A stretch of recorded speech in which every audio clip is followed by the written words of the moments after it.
አሁን እንትን በሉ እሺ አንስት እንጂ እሺ ቀጣይ አሁን ማን ወርቆ ነው እኔ አስገቡኝ ሆስፒታል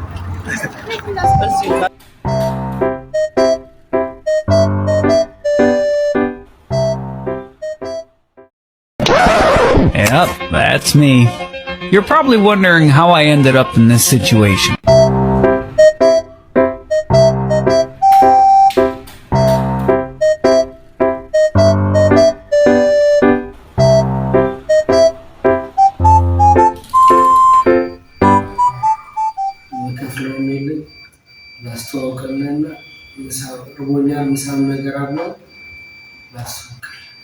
ችግር የለውም ስለተነገረኝ ቀጥል የሚሰጠው አገልግሎት